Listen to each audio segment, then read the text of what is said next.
आजिकार internet एवं विज्ञान सहित जड़ित युवगोष्ठी धीरे धीरे भगवान उपर आशा और भरोसा कमिगला भली देखा मिलूँ। से पिला माने यह देखा निहाती आवश्यक। एबे मध्य लोक माने आध्यात्मिक उपरे केते भरोसा करुछन्ति। कथारे अछि आमर पूर्व पीढ़ी साधुसंतक मार्गदर्शितार चलुथिले, किंतु आमे एबे गूगल भली सर्च इंजिन उपरे डिपेंड होई आसिलेनी। किंतु हिंदू धर्मर परंपरा को बजाय रखिबा पई भद्रक जिला सबुबेले आगुआ थाए। आज एमिति किछि देखिबाकू मिलिछि तिहिडी ब्लॉक साहापुर स्थित आनंद बजारर रत्नेश्वर महोत्सव ठारे। 6 दिनिया ए कार्यक्रम रे श्रद्धालु मानकर भिड़ भरपूर लागि रहिछि। एथिरे राज्य स्तरीय साधुसंत माने योगदान करिथिबा जणा पड़िछि। ଏହି ଅବସରରେ ପ୍ରବଚନ ହରିହରାତ୍ମକ ଯଜ୍ଞର କରାଯାଇଛି ଆୟୋଜନ। ଏହି ମହୋତ୍ସବ ଉପଲକ୍ଷେ ରତ୍ନେଶ୍ୱର ମହାଦେବ ବାର୍ଷିକ ପର୍ବ ପାଳନ କରାଯାଇଛି। ଭକ୍ତମାନଙ୍କର ମାନସିକ ପୂରଣ ହେଉଥିବା ବିଶ୍ୱାସ ରହିଛି। ଏଠାକୁ ଆସୁଥିବା ଭକ୍ତମାନେ ପ୍ରଭୁ ଜଗନ୍ନାଥଙ୍କର 24 ବେଶ ଦର୍ଶନ କରୁଛନ୍ତି।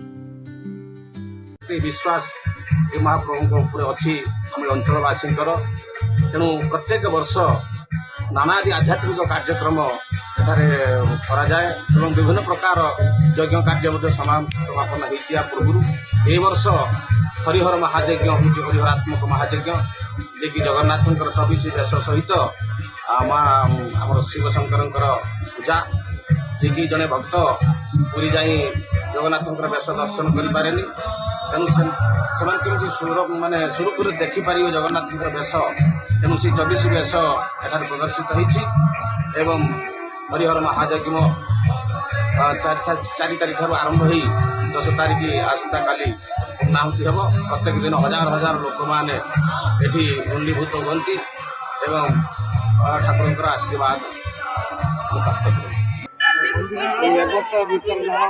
जगन्नाथ पंचरात्र 24 बेश लोक हजार हजार संख्यार आसुच्च देखुं बहुत मनोरंजन हो विश्वास अच्छी ठाकुर पाखे बाबा रत्नेश्वर पाखे जो मैंने मानसिक कर सुफल पाऊँ तेणुक आज आम यही ढंग से चली ठाकुर दयार ये सब हो चलू भक्त मैंने आमको बहुत आम भी भक्त मान करवा कथा सब कर चलु समस्त आग्रह प्रभु ये निजे विराजमान कर रत्नेश्वर महोत्सव किसी कौन ना जो जिन हवा कथा नहीं सतका पूरी श्रीमंदिर प्रभु जगन्नाथ आज रही लगू तो 24टा जो बेश प्रभुंर जगन्नाथ जो पाखर पार्श्व देखुए अति मनोरम आठ बाबा रत्नेश्वर स्वयं ये विराजमान कर मनस्कामना जी जहाँ मागुची प्रभु पाँच मोर तो अगाध विश्वास है।